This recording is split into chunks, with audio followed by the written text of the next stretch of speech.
So welcome to my episode on bad games. Yes, bad games. And I'm going to talk about these two games here that everybody says are terrible. They're horrible games.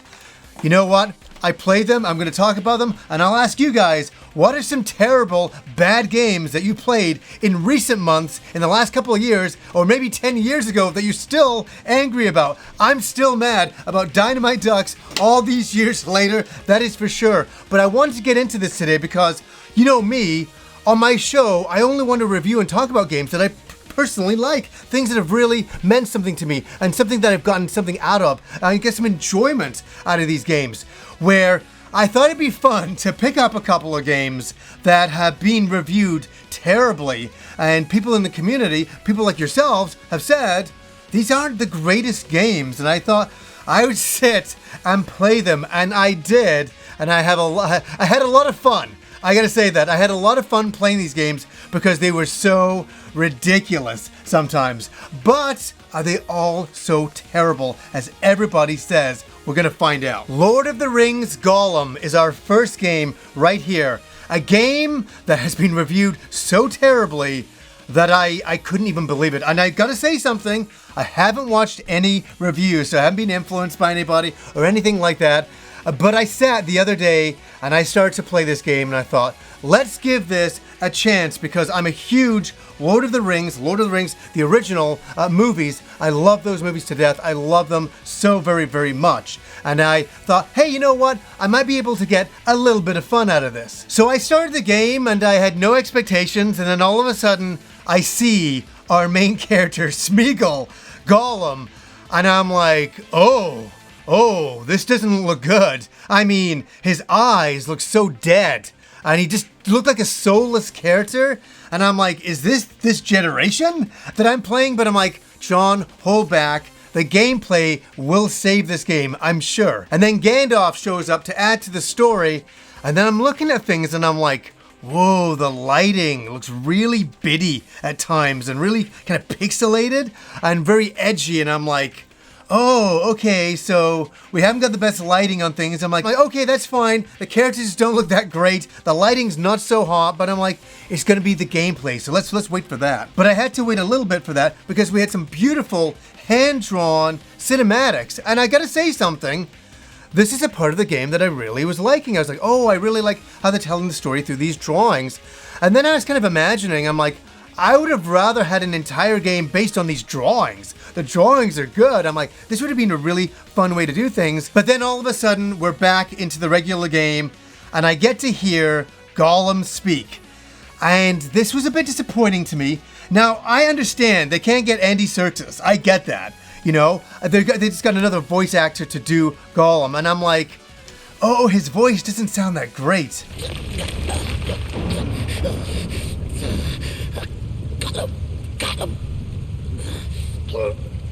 And that kind of took me out of the game, and I'm like, why couldn't they get Andy Serkis to do the voice? That would have been awesome, and that would have brought the game up to another level. But again, this is another thing that I was noticing that brought the game down another notch. Every time I kept playing the game or getting a little further in, my expectations were going lower and lower. I'm like, oh my god, I can't keep this game up. It's sinking by its own accord. Now, this is a bit that I find very, very funny. Subtitles kept showing up during the cinemas, and I'm like, you know what? Like, can we turn this off? I don't like this on. So I was able to get in there, turn off the subtitles and all that. But the subtitle that was at the bottom of the screen when I was turning it off stayed on my screen for the entire level. And I couldn't get rid of it. And I'm like, oh man, this is one of those things. I can see why people were nitpicking this game. It's broken in a lot of ways. And so I'm running around the levels and the subtitle is always on the bottom. And I'm like, I can't get rid of this. This is like ridiculous. And then I noticed something that was so weird to me. And that is the running around and the camera trying to follow up. I got this feeling, I'm like, is my character running too fast, or is the camera too slow catching up? Or is the camera too fast and my character's too slow?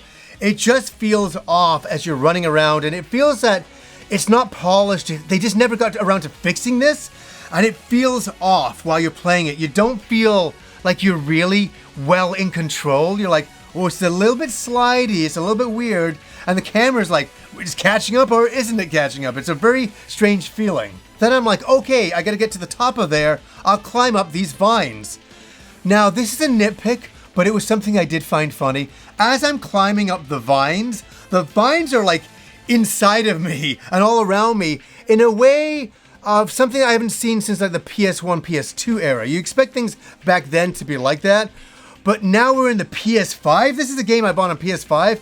It's really weird to see my character just kind of get lost into the vines as he's climbing up, and I'm like, oh my goodness, this is another notch off the belt of this game. And I gotta be honest, I wasn't going in looking for things just to nitpick, but here's some nitpicks. I mean, yeah, the water droplets that were coming down in any cinema or anything like that, the way they were hitting, some of them weren't even hitting the ground. They were just like rebounding off the air and stuff like that. And I'm like, oh, they rushed this game out too fast. Because this is something that's in the first level of the game.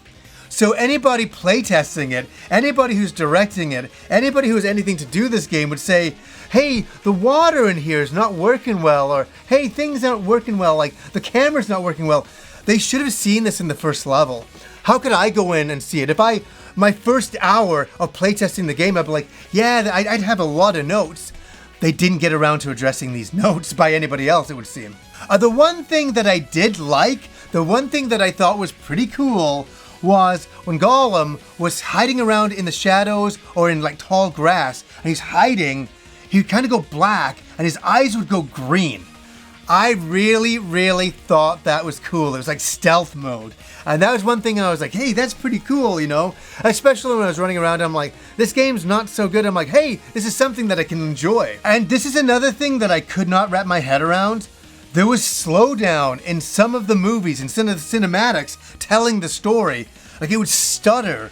And I was like, I can't believe this. I haven't seen this in a game in a very, very long time. Usually the full motion video is locked in and it just plays, and that should be the thing that looks the best. And even that has problems. And I'm like, oh geez, this game has such issues. And I want to say, I really felt bad about it for everybody. I'm like, what was going on during the development cycle? And this is another thing that was just frustratingly annoying, was some of the sneaking around and ambushing enemies. So there's some orcs on the screen that kind of got your backs to you, and you walk up behind them really slowly, wait for the triangle icon to show up, and then you jump on them and choke them to death, right? And so that's kind of cool. But the thing is it was so finicky that I'd be sneaking up and I'd be like, where's the triangle? It's not there. And all of a sudden they see you. Or you're just walking up, they see you. It was just really temperamental at times. And I was like, I kept doing it over and over. And then sometimes I'm like, yeah, I just got it. I'm like, I got him. I'm like, this is so weird. Yeah, it didn't feel like a really good set of controls for ambushing people. I was like, yeah, this is okay. It works sometimes. Other times it's very, very temperamental. And there's moments in the game where you have to convince Smeagol yourself of what to do next. And I just thought it was very gimmicky. I was like, at that point, I think what it was at that point, I was fully checked out of the game. I played it. I was trying to enjoy it. I was trying to get something out of it.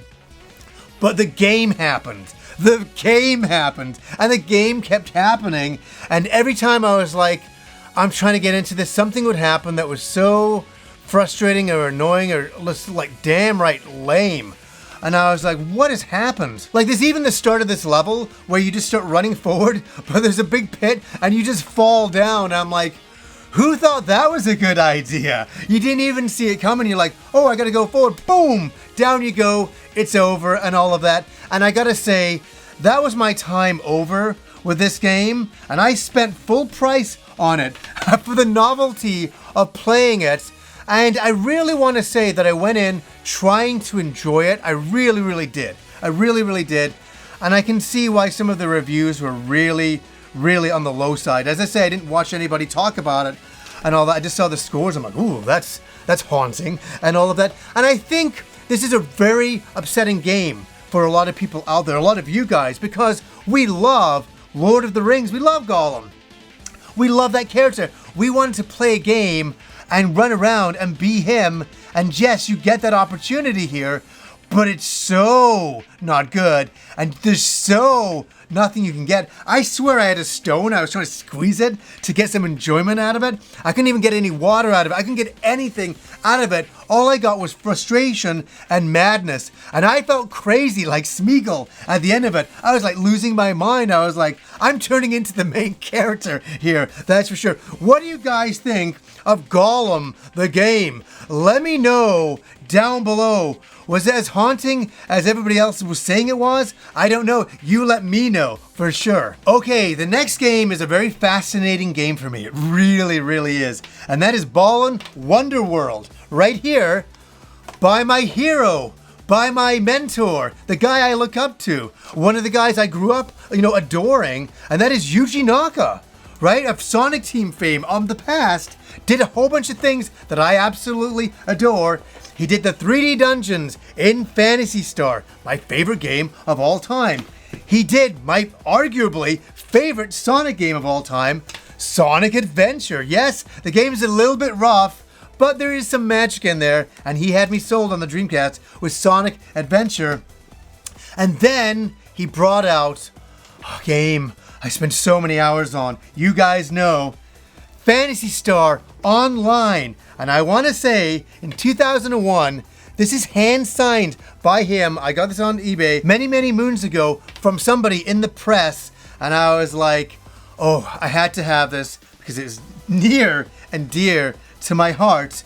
So, back in like 2018, Yuji Naka posted on Twitter that he was joining Square Enix. And I'm like, this is a thing? I even replied to his tweet and I'm like, what? This is really something that's happening? You're joining Square? I'm like, this is incredible. I'm like, this guy designed Phantasy Star Online and Phantasy Star, two of my all-time favorite games of all time. This is only going to be a great thing. And then the end result was Balan Wonderworld. And we're going to get into it because I played it for the first time the other day. And it was a fascinating, crazy, out of this world experience. And I'm going to definitely get into this for sure. Now, I want to say I knew nothing about the game jumping in, so I jumped straight into it. I could pick any language I wanted. Obviously, I picked English.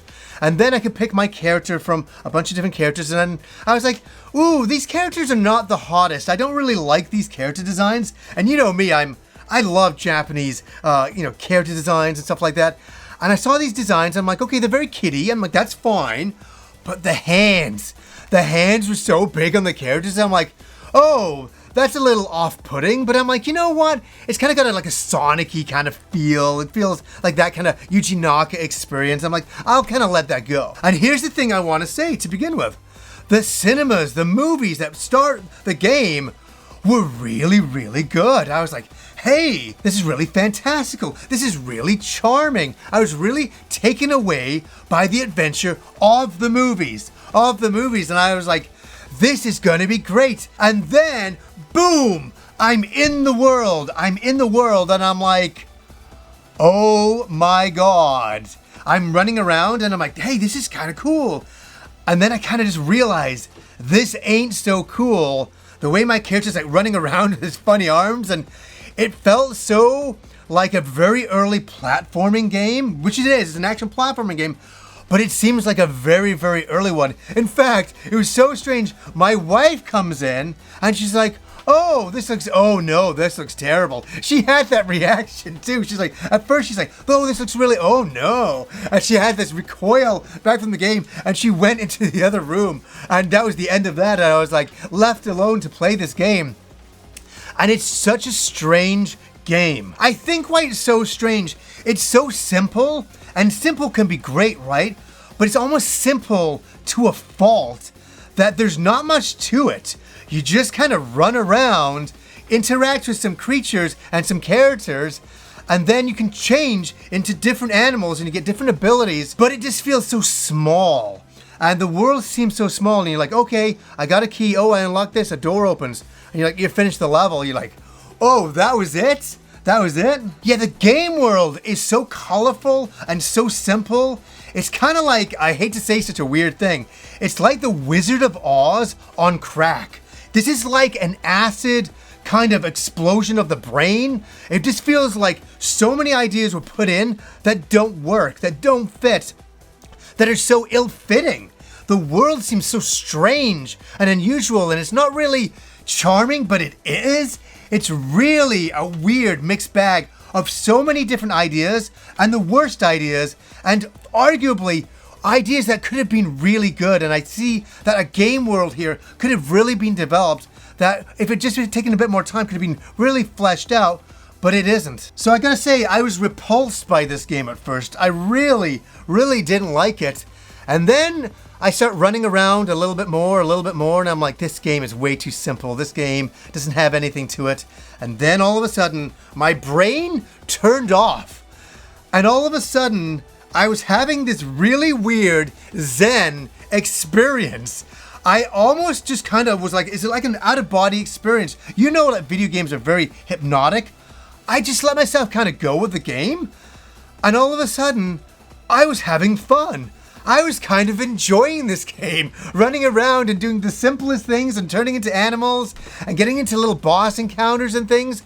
And all of a sudden the music was very catchy. I was enjoying certain bits of the music. Yeah, I couldn't believe it. I was running around having a really great time playing this game. And then the rug got pulled from underneath me and I went falling down because this dance music number happened with all of the characters, and I'm like, what the heck is going on?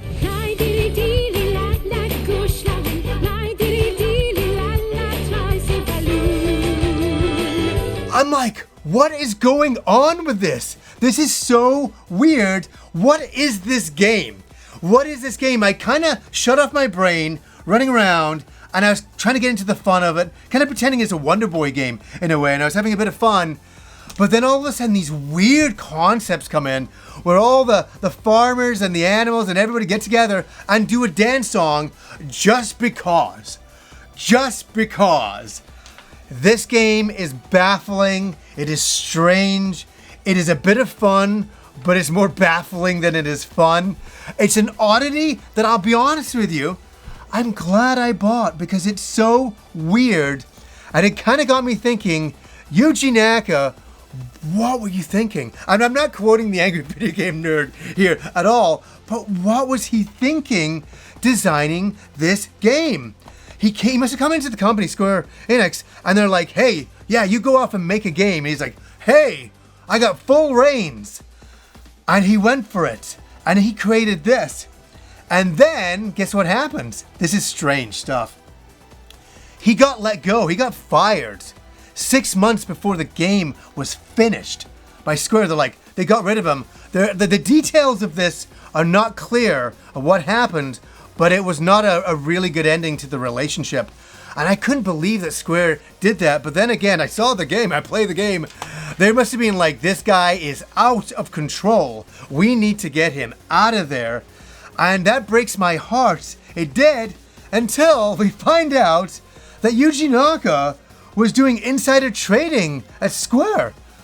I was like, this is like crazy stuff. This is the stuff that I couldn't believe. I'm like, he's getting busted for insider trading? What the heck? And I think Yuji Naka did very well at Sega, and he made quite a lot of money. I've seen the photos of him over the years, you know, racing and all of that kinds of stuff. And I'm like, he did quite well there. So yeah, I guess he just was hungry for even more money, and he got busted. He got convicted of it. They sentenced him to jail time. 2 years, 6 months, 1.2 million in fines. But his jail time got suspended as long as he doesn't do anything bad, because the judge said that he knows that Yuji Naka felt bad for his actions. So no jail time. That's a suspended sentence on that one. You learn your lessons, Yuji Naka. You learn your lessons for sure, and all of that. And yeah, I guess that's the end of Yuji Naka's career in video games. Maybe for now. Maybe he'll just kind of go a little bit quiet, and then we'll hear from him in time, like Keiji Inafune of Mega Man fame. I don't know, but what a weird journey that day was for me playing these games. It was strange. It's weird for me because I come from a place of picking up games that I love and playing them and having a good time. So this day was like and I played for like most of the day. I was sitting there going, what am I doing? This is crazy. This is crazy. But I want to say something. As much as I say these experiences were bad, I still kind of enjoyed the day. I had fun playing them, even the good, the bad, and the ugly with these games, and they definitely have all of that. But I was able to squeeze something out of it and get something out of these experiences. I'll never forget that day playing these arguably bad games. Now, guys, what do you think of Balan, Wonderworld, and Gollum? Are they as bad as everybody says they are? Let me know down below, and let me also know of some terrible bad games that you played in your lifetime that you're like, this is the worst stuff I have ever played. Let me know down below. So anyways, guys, until next time.